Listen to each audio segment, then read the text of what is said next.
I can't deny Hazbin Hotel is flawed, but I love it regardless, so here are some of the things I liked the most about this season in no particular order. Angel Dust. His development was the best in the show, even if it was mostly off-screen, but I understand why it was. And I hate how people constantly attack his character and the way he was portrayed, especially in Masquerade, the best episode in the show. And again, I get it, it's pretty uncomfortable to watch, and that's how it should be, and it's still necessary for his character. Not to mention it was not really explicit at all. Seriously, for those who complain about Angel, I'd like to know their opinion about that scene in Castlevania, if Angel Dust upsets them so much. And he had Husk to help him out, who was perfect for this, cause Charlie is too naive and Veggie would probably make it worse by beating up Val, and Alistair will not help at all.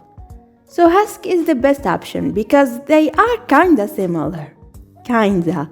They didn't really try to compare Angel's exact situation with Husk, and Loser Baby is clearly meant to tell Angel to remove the mask he's been putting on up until that point. I don't know how you can interpret it negatively unless you keep focusing on the loser part. And really, there was no malice in Husk when he called him a loser. Like him, and he didn't know exactly how bad Angel's situation is with Valentino. And it was also he would drop the act and actually confide in him about it. It seems like, I don't know, you might need a bartender to talk to. So why were people mad exactly? I can see why people were upset about Poison, especially with the Twitter stuff. That's why I don't have a Twitter account. But I think Loser Baby was blown way out of proportion. I also happen to love it, mainly because of Keith David. And God, I love him as Husk. I had a small crush on Husk since the pilot. That doesn't make me a furry, but with Keith David's voice, I'm basically in love. Like I am with Alistair. He was the most interesting part of the show. I can't believe I actually thought he really was there just for the entertainment. Although you can't blame me after the comic, and I did not think that he of all people would have sold his soul. And I think I read somewhere that he doesn't have any territories, so he wasn't there to gain more power through Charlie. So I couldn't think of any ulterior motives, but now I can. Yay. I can only hope he won't hurt his new friends if he did manage to succeed with his plan.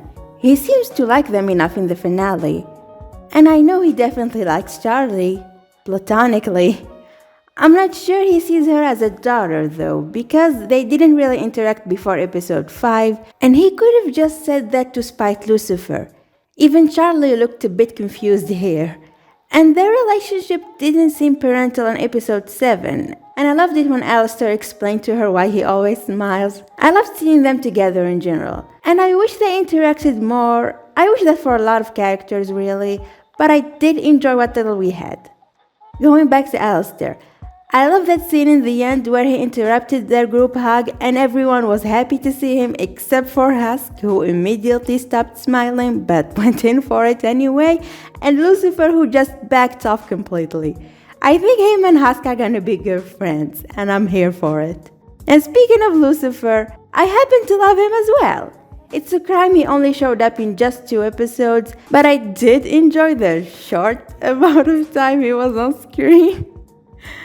Okay, I'm sorry, that was bad. But seriously, I really liked Lucifer, especially with Alistair, because I have a crush on both of them, and their interactions were hilarious. He was hilarious. I really don't know why Lilith left him. Forget about her, darling. She does not deserve you. I do.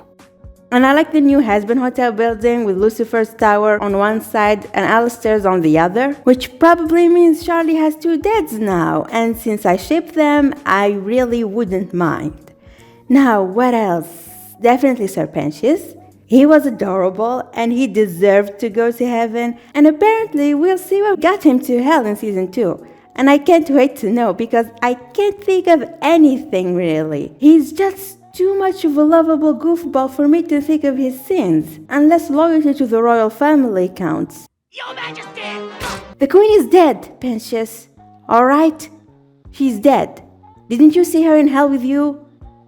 Anyway, I'm gonna talk about the songs now because I'm impressed by how good of a musical Hazbin was. Who needs Disney, am I right? And I think the show wouldn't have worked as well as it did if not for that. Like Stage Gone, for example, explains Alistair and Vox's rivalry. Basically an exposition that wouldn't have worked if it wasn't a musical number. So the songs make the narrative flow more naturally in the short amount of time Hazbin had. And they also were really good. I liked Vox as well, I just wish we saw him more with Alistair, but I did like when he was cheering for Alistair's demise. Yes, fuck you, Alistair! This is better than sex! I also liked Carmela and Zestiel. I didn't expect I would be crushing on Zestiel, but here we are.